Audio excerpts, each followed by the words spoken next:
Hi, I'm Nicola Parker, mental fitness mentor for mums and mumpreneurs. I'm going to help you to feel emotionally independent. So we've got another guest speaker coming up today and I am so excited. These are recorded live in my Facebook group, remember, so if you do want to catch them live, make sure you get yourself in there. But for now, let's go meet today's guest. They are an amazing human being and I cannot wait for you to meet them, so let's go see who they are. This morning I'm joined by Louisa. So I'm a qualified bookkeeper and a money strategist, and I basically do money strategy and coachings, but I prefer the term strategist, so I use strategist. It just sounds better to me. Yeah. Don't know why, I just like it. So I run two businesses. I run my bookkeeping accountancy firm, which has gone through a few changes this week, which I'll announce on social media soon. But I also run my money strategy business too. And the difference is basically the bookkeeping is like done for you service within your business account, typical accountancy, bookkeeping services. My money strategy and coaching is I very much teach you how to look at your numbers, your finances, what you need to do. Because obviously as entrepreneurs, and even when you're not an entrepreneur, you need to know your numbers, you need to know what your money's doing, you need to know how to create a budget, how to look at it to be able to pay down debt if you've got any. So I show people how to do that and look at the mindset as well, because that's a huge thing within money. Yeah, and I think that's exactly why I brought Louisa here today, is because when you struggle with your mental health, whether you're a mum or mumpreneur, money can be such a block. When we struggle with our mental health, we can, like those of us with bipolar or personality disorders, will use money or objects or shopping when we're on a high or when we're manic to give us that dopamine hit, which then can spiral. And for me, mine was full. It does for a lot of people. And I think this is the trouble is, like you say, we're not taught this at school. And that's the biggest failing, because then what happens is we finish school and then we go into the real world, because let's face it, it is the real world. And suddenly we look at money and finances as something that's really bad. And, you know, the word's evil. Money is horrible. Money is, you know, people who are rich are horrible. And these are the things that we hear all the time. We've grown up with it. You know, money doesn't grow on trees. And they're right, it doesn't. You know, I've got a money tree, it hasn't given me a pound. But, you know, it's a money plant, whatever it's called. But what we need to remember is when we look at our money and our finances, you don't need to be good at maths. You don't actually have to be good at your numbers. And, you know, I remember being told at school, you won't always have a calculator in your pocket. Well, guess what? I do. And another thing is I was really bad at maths at school. Give me algebra, I can do algebra. I get algebra, I get really technical maths. I can't do simple maths very well. But I'm a qualified bookkeeper running an accountancy firm successfully, and I'm a money strategist. If I can do it, anyone can. And I totally get that, what you were just saying with the debt trap, like especially with when you are on things like child tax credits, or now it's universal credits. You know, 10 years ago, I was a single mum and I worked full time. So I fell pregnant at 19 and became a single mum for various reasons. And I had no help at all off the benefit system, because I worked full time, and apparently having £14,500 as your yearly income was a very good wage when you're a single mum with a baby, and they weren't interested in helping. So I didn't get things that you could get, such as you could get £500 to help you towards a pram or whatever it is that you wanted. I didn't qualify for any of that because I worked full time, and I worked in the bank, so it was classed as a really good job. So when I actually started being a mum, I had £800 on a credit card from a previous relationship when I was 17. So we were meant to go to Morocco, and it never happened. I never got to go to Morocco because we split up, and it was on my credit card. So I then had that to pay for, and I was pregnant. Suddenly had to find a house, had to find money to kit a house out to bring a baby up. And I remember I worked full time, and then suddenly my son was diagnosed with cerebral palsy. Like, I'm quite open. I always talk about his disability in that. I think it's really important. Everything changed for me. And when I worked in the banking industry, my whole career was stripped from me because I became mum. And I did at that time, it was child tax credits back then, but all my money went straight out on bills just so I could work. I was dropping my son off at 7. I got home at 6 in the evening. I didn't see him. And I literally, some months, wasn't even living paycheck to paycheck. And I actually remember there was a time where 3 weeks I lived off Weetabix because I couldn't afford food myself.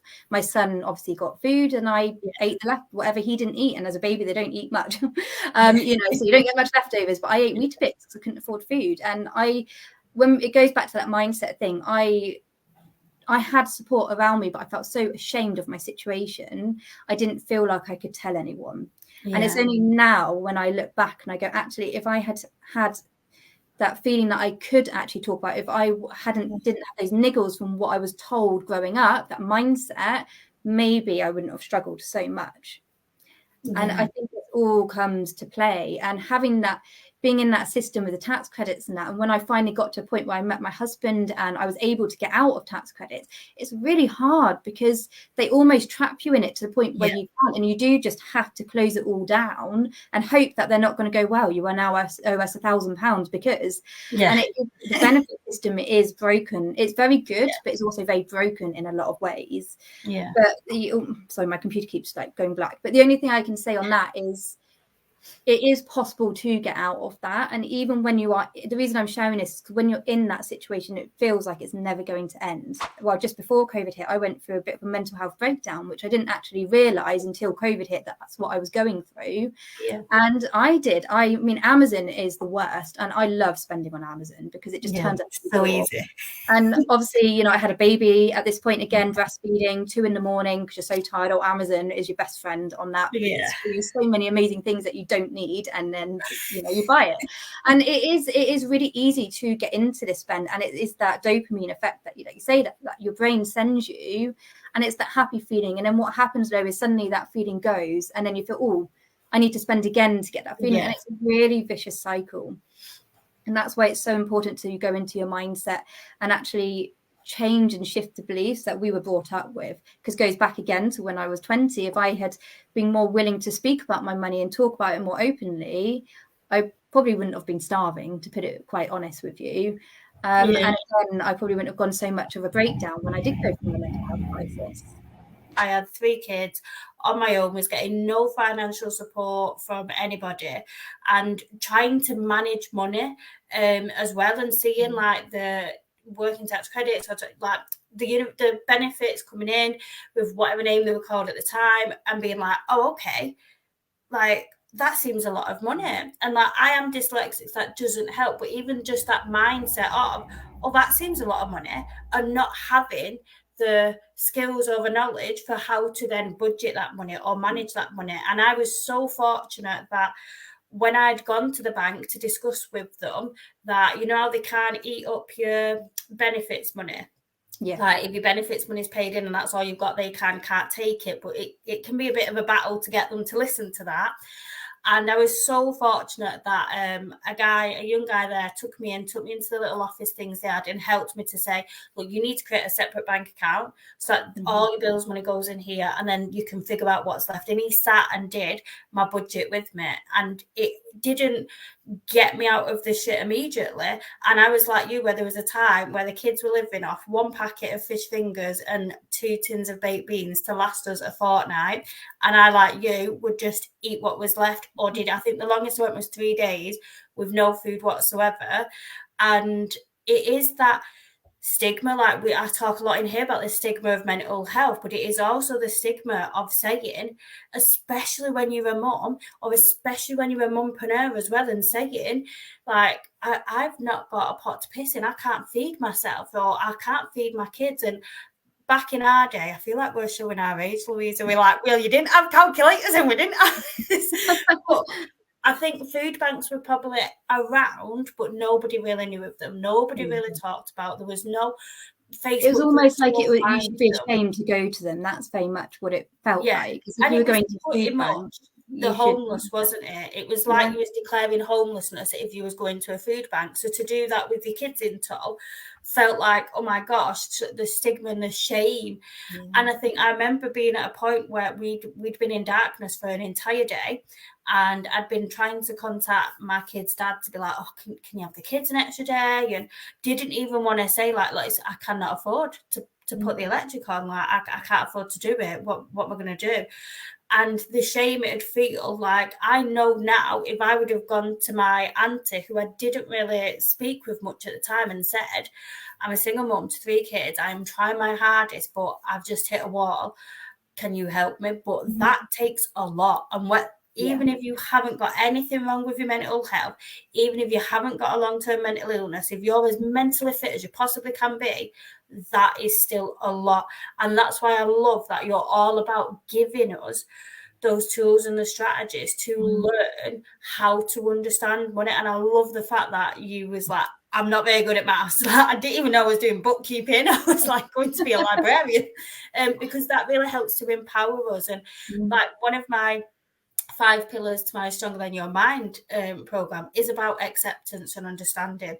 And I think accepting that you're struggling with finances is one part. And then having you there to help us understand it and go, right, hang on, this is what we need to look at. These are the practical steps we can take as well, especially when it comes to the benefits and knowing you've been through it personally and going, okay, like where's the get out? Because you feel like you're just literally in the tunnel, in the like trenches, and you can't see that actually you can climb up and get out the other side. And equally with debt, from a mental health point of view, when my debt was getting really bad, I know I'd contact Step Change and the charities, and they'd try and help and things. And I know they give me like a template letter to send to people or to ring up and let them know, like, look, can you please, you know, understand that I've got a mental illness right now that I'm trying to manage. And it's like, it's hard to even say that to your GP, let alone a random stranger on the phone who's just chasing you for money. And I've been there hiding behind the sofa when the debt collectors are knocking at the door and saying we'll be back in an hour, and going, I need to leave the house now. And thinking, oh my gosh, the only things that I own in my property all belong to my son. It's his Xbox, it's his TV. They're the big ticket items. And oh my goodness me, what am I going to do? And it took to be at that financial crisis point for them family members to get involved. And I was very, very lucky. It was my auntie at the time who was like, we'll pay the bill in full, we'll stop them coming to your door. The biggest thing of mindset is accepting that sometimes you have to work on yourself. And that's the hardest thing, because it wasn't until I actually started going into my own mindset, and I wasn't even doing my money mindset, just my own personal mindset. And then I worked on it and I went, oh, actually, that's not right. And it's things I'd been told my entire life growing up that I'd been brought up on. And then I was like, well, that's not right. That's not normal. And okay, maybe things can be different. And I don't actually talk about my childhood and that much, but I very much grew up surrounded by abuse, very much.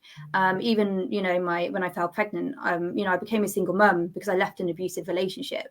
And it does influence the way that you probably are. And when I go back to when I was even like 17, 18, I was a very different person to who I am now, very different, because of things that I'd been told and things that I'd been surrounded with and I thought was normal.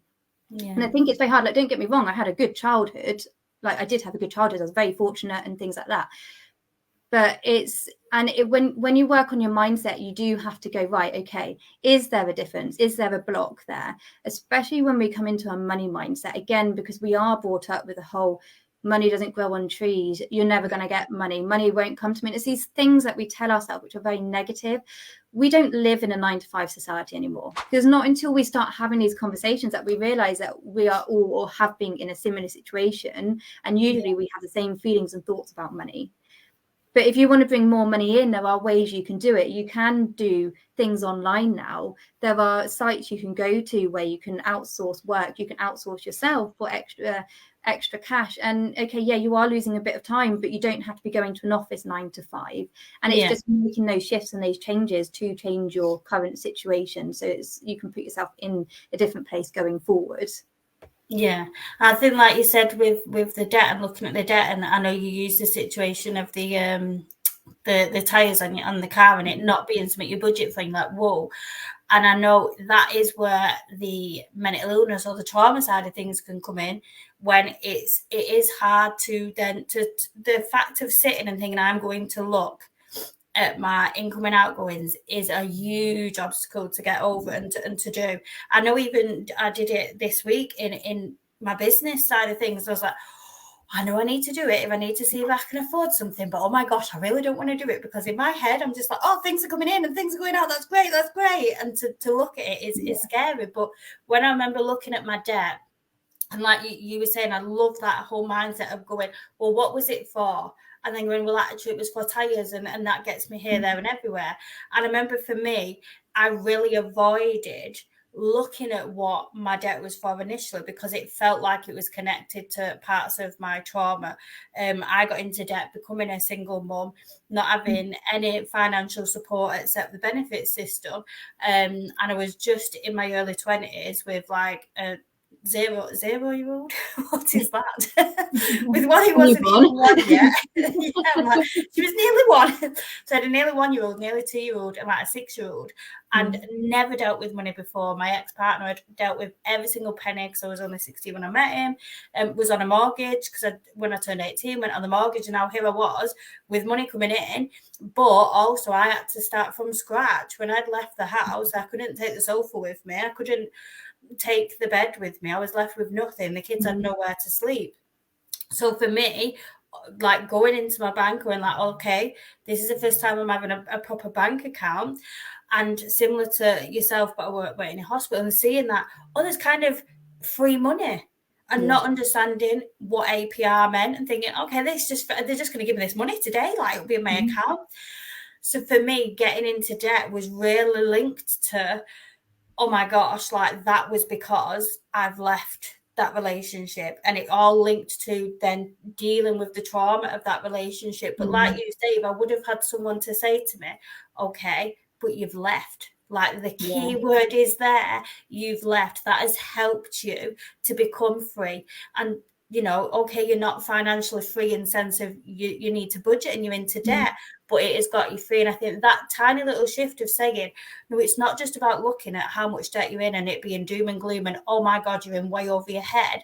It's about then changing that shift and going, but what has it done for you? And if it is linked to trauma, and seeing, well, how's it helped you to get out of that trauma maybe, or how is it going to help you in that way? And I think that is a crucial way to not feeling so heavy with it. I think debt feels like the weight of the world is on your shoulders, and it feels easier to bury your head under the sand, but before you know it, they're knocking on your door. You cannot escape it. And once they're knocking on your door, and living in that constant fear, like I've been there living in that constant fear, thinking, oh my gosh, any day they could knock on this door.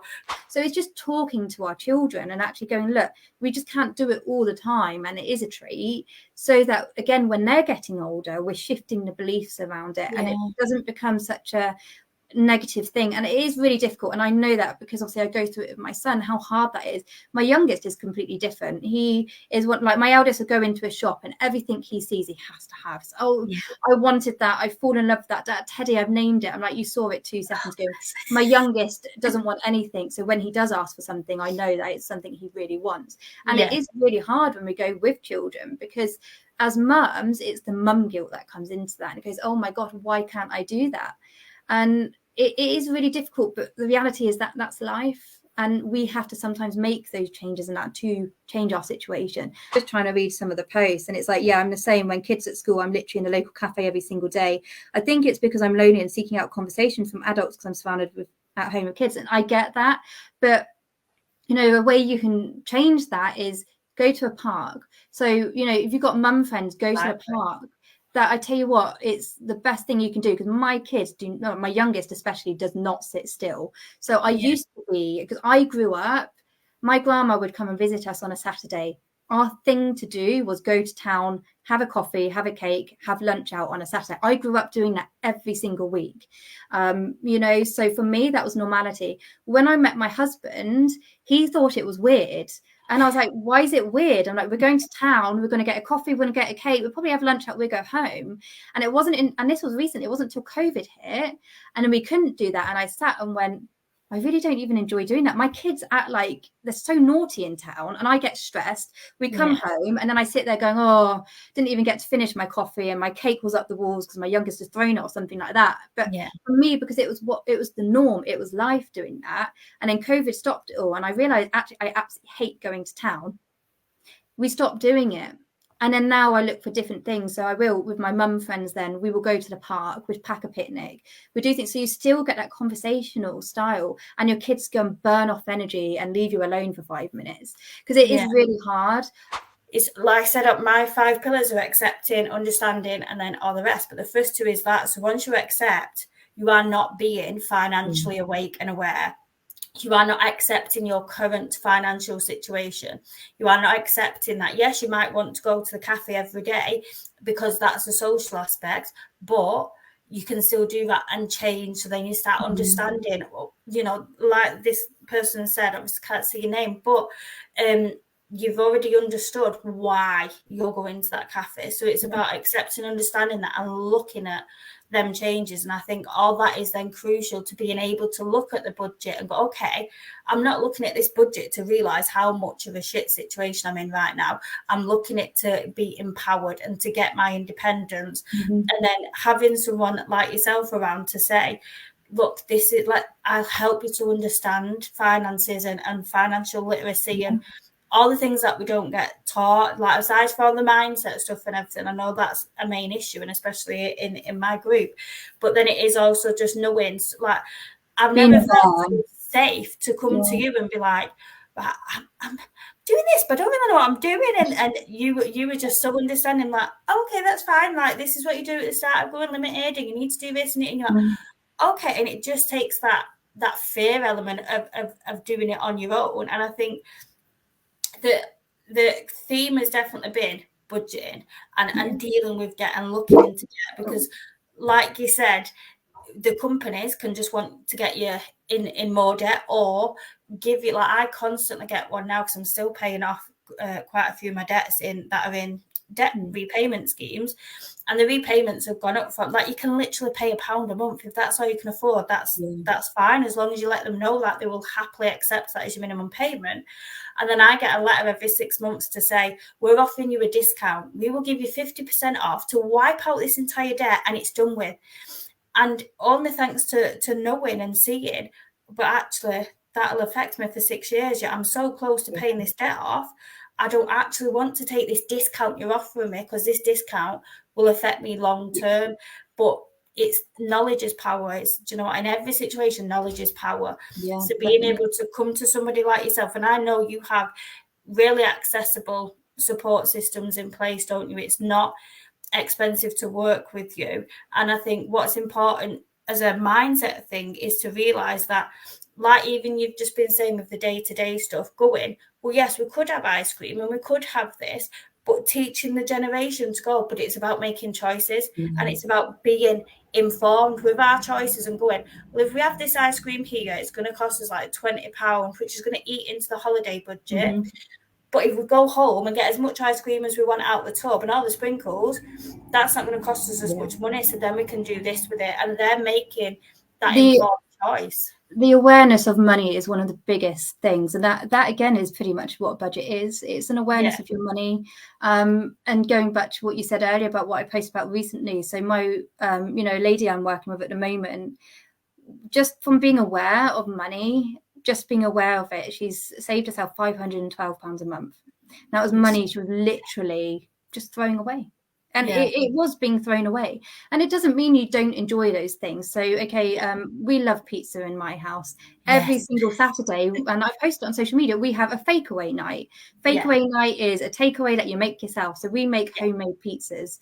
And you know what? They taste better and they're better for you anyway than what a Domino's or whatever it is now. And you can do things like you can make homemade doner kebabs. There are so many recipes online that using a slow cooker, using an air fryer, they are so easy to make.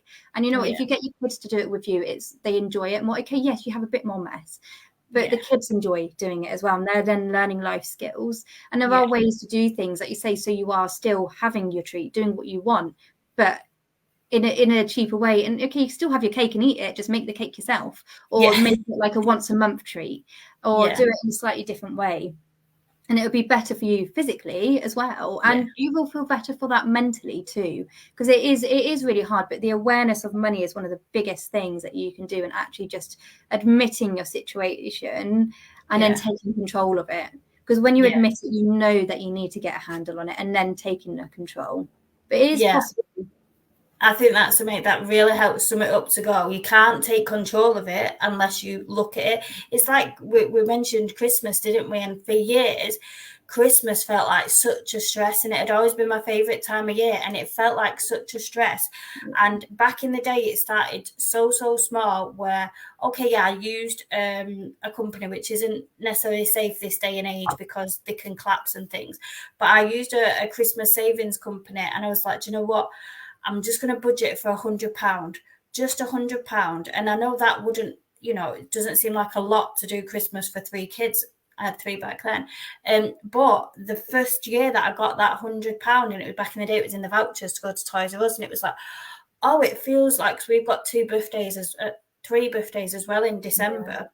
So it's a busy month. But now knowing, like, we're coming up to September, and I know that in October, like, I still use the same company, and I know my cards will be coming in October, and I'm ready to go and start the Christmas shopping, and I don't have to. And I quite like it when they message me like halfway through the year, and they're like, you're on track. Christmas is you're gonna have a great Christmas. And I think you can't get into that state where you're like, oh, I'm way ahead for Christmas. Like, when you're in it and you think, oh my God, yes, I know Christmas is the same day every year, but I just, it comes at me and it's just there and I've got no money. Like, Christmas is a difficult one because I love it. I absolutely love the month, but it is also a little bit overrated, and especially on social media now. And this is going back to what this company was sending to you. You're on track for Christmas. Well, you would be on track even if you couldn't buy those toys or those things, and it's about the magic of it. And again, this very much comes back to a mindset thing and the way that we look at it, because on some of these like pages on Facebook, I know they have now stopped the sharing of it. You see people posting mounds and mounds and mounds of toys, and it's really hard because we don't know the situation behind that. For example, I've got 6 nieces and nephews plus other family, and then my kids. If I laid all that out underneath the tree and took a picture of it, it would look amazing. But the reality is, like, when my eldest son, when I did his first Christmas, I admit I went overboard now. I mean, he literally took about 3 days to open his presents because I was like, I wanted to do that but it was because of the guilt I felt of my situation. So I went overboard. You don't have to spend a lot of Christmas to have a good Christmas. If you can afford fish fingers, chips and peas on Christmas Day, no one cares. Only yourself, to be quite honest with you. It's how you make yourself feel, how your children feel. It's the magic of Christmas that they remember. And even when I think back to my Christmases growing up, I remember walking down the stairs and Father Christmas had left sprinkles and footprints down the stairs. That's what I remember. I don't remember what I got. I think the only present I really remember getting when I was really young was Father Christmas in my stocking left me some glittery slippers. We don't remember these things, and it is the magic that we create for it.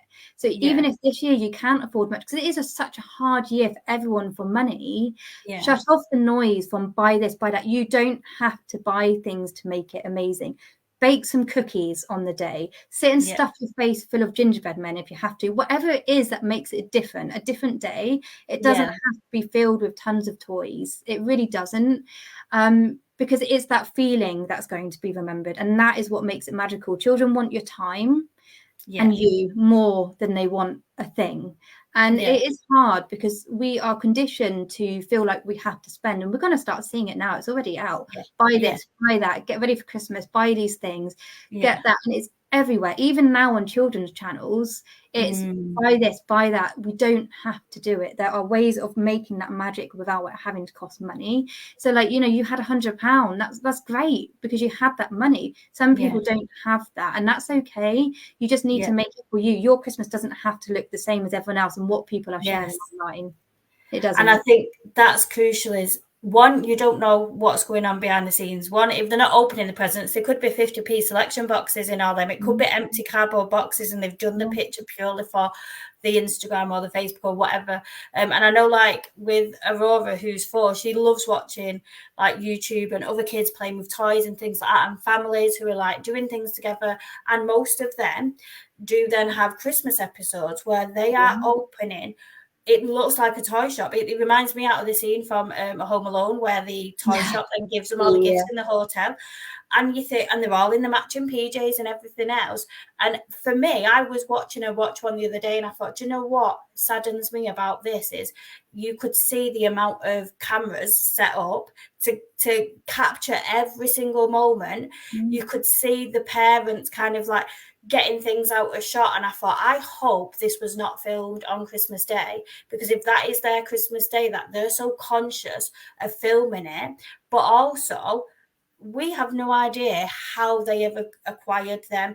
They're most likely gifted because they've got a good following. So it is literally an advert that you're watching. With these real life YouTubers and things like that, so often it is gifted as an advert to make you think that you've not got this, and so you're bad because you've not been able to get this. So we're going to guilt trip you, because people buy more from guilt than other situations, don't they? So it's also just thinking, like, you have no idea if they've bought all that or anything. And I think what you said there was amazing. Christmas is about it being a different day. Christmas is about it being magical and special. And if I'd love for people in the comments to let us know, and I know we've gone off on a Christmas theme and people are like, what? But what do you remember about Christmas? Is it the gifts? And sometimes the gifts we do remember are the most small gifts, because it's something that we might then use more often, like comfy slippers or whatever. But most of all, we remember that the family all come round together, or that you're doing something different. Maybe it is that you don't usually like baking, because you don't, like, I'm terrible for baking with my kids because that mess is an issue for me. So to let them go and be like, you know what, go and have mess and let's all bake together would be a magical Christmassy thing to do. It doesn't have to all be like, even now that we're really good at budgeting for Christmas, and I probably could afford to put more on the Christmas budget now, but I won't, because I don't want to spend more on gifts. I want to make sure that, and I think sometimes when you see people's situation, you can realize, well, actually, what do you want? Like for me, every Christmas, and even the build up now, I get so upset and think, oh my gosh, I don't want to be able to buy Aurora a load of toys. I want to be able to buy her a family. I've literally been asking my best friend this week if her parents can adopt us. And I'm like, please, can you adopt us? Because we don't have, like, we have the 3 older kids Christmas morning, and we have a great morning, and then they go to the dad's, which is fine, and it's me and Aurora and a dad, and that is it. And we look upon and see all the things in the films where it's all families coming together. But for us, we have to turn that round and go, but she has got us, and we have got each other.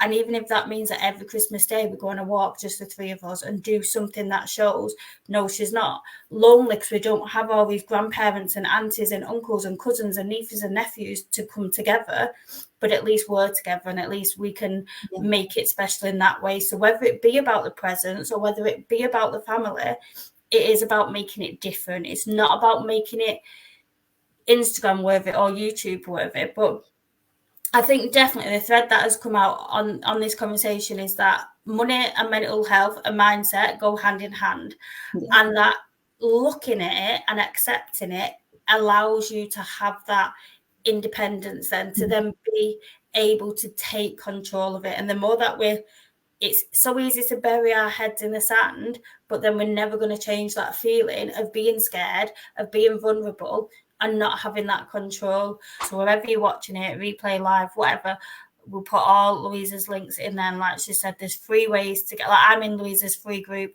There's 3 ways to get access, and the group is, sometimes you see things in the group and think, oh my gosh, what even thought of that? And it's good to just be in that space, knowing that everybody's in there is talking about money, and it's not that it's a load of multimillionaires in there going, oh well, what house shall I buy this week? It's just about learning and understanding more about money. Like sometimes you just share things, don't you, and it's like, oh, okay, so that's what that means, right? Okay. And it just, like I said, knowledge is power. But if anyone's watching this and you are really struggling and struggling both with your mental health in terms of money and things like that, you can reach out to Louisa. You can reach out in here. I was going to say you can post anonymously in this group, but I know someone tried to do it recently and it didn't give them the option, so I'm not sure. But we are all in the same boat, but we don't know that until we start talking. Like you've just heard me and Louisa saying that we've had such similar backgrounds in not being able to feed ourselves because we're feeding the kids, and being in debt and getting out of that. So you don't know that until you kind of start to open up and reach out. So even just watching this live today or the recording, you've found 2 people who are here and able to support you in obviously, like if it's money, go to Louisa if it's money. Come to me if you need a bit more in-depth help with your mental health or mental illnesses. But Louisa still obviously handles the mindset side of things and just giving you that empowerment so that you can become emotionally independent and financially independent, and to learn what's what. Because I think once you know that, and that is my biggest bugbear, that in schools we're not taught, where you said it, didn't you, at the start, you go into the real world and then mortgages and APR and you're like, what is all this gobbledygook? And we're somehow just supposed to know it. I've absolutely loved having you in this group today. If anyone's got any questions, because I know I put it out on the thread, but not everyone sees Facebook groups anymore. But do just let us know in the comments, and me and Louisa can keep coming back in and check in. But thank you so much, Louisa, for your time. Thanks for having me. Thank you so much. I'll see you all soon. I hope you enjoyed this video, and if you did and you'd like to see it live next time, then you can join me in my Facebook group, and I've popped the link for that in the description. And also follow me on my other platforms that you can see here and that are in the description as well as, and I hope to see you there soon.